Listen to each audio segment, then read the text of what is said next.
अभिजित भारत मधून मी रोशनी लोखंडे आणि आपण बघत आहात ARIPL प्रस्तुत न्यूज वाइब्स। महाराष्ट्रातील सरकारी रुग्णालयांमधील हजारो परिचारिका 18 जुलैपासून बेमुदत संपावर आहेत। त्यामुळे राज्यातील रुग्णालयांची सेवा ठप्प झाली आहे।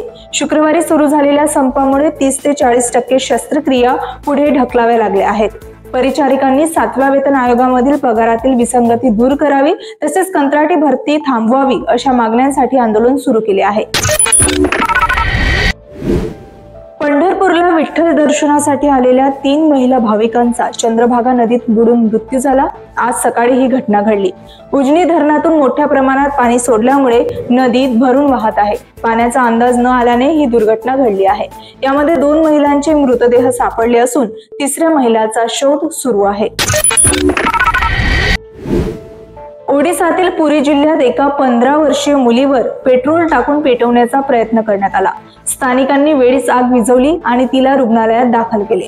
ओडिसाच्या उपमुख्यमंत्र्यांनी उपचाराचा संपूर्ण खर्च सरकार करेल असे जाहीर केले आहे। तसेच आरोपींवर लवकरात लवकर कठोर कारवाई करण्याचे आदेशही दिले आहेत। पाकिस्तानने भारतीय विमानासाठी आपल्या हवाई क्षेत्रावरील बंदीची मुदत वाढवली आहे। आता ही बंदी 24 ऑगस्ट पर्यंत लागू असेल। ही बंदी भारताच्या मालकीच्या, भारताकडून चालवलेल्या किंवा भाड्याने घेतलेल्या सर्व नागरी आणि लष्करी विमानांवर लागू आहे।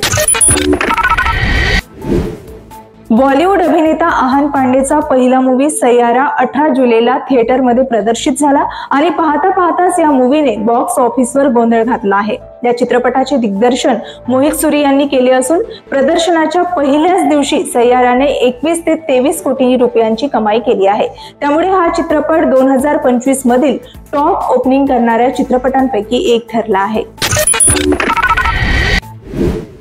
भारत सरकारने 2036 मध्ये होणाऱ्या ऑलिम्पिक स्पर्धेसाठी तयारी सुरू केली आहे। या तयारीचा भाग म्हणून सरकार देशभरातील सुमारे 3000 खेळाडूंना दरमहा 50,000 रुपये आर्थिक मदत देणार असल्याचे केंद्रीय गृहमंत्री अमित शहा यांनी सांगितले आहे। तर हे होते आजची न्यूज वाइब्स। आम्ही रोज तुमच्यापर्यंत अशाच बातम्या घेऊन येणार। नवनवीन घडामोडींसह अपडेटेड रहा आणि अशाच ताज्या आणि महत्त्वाच्या बातम्यांसाठी बघत रहा अभिजित भारत। अभिजित भारत, पहुंचे हर खबर तक।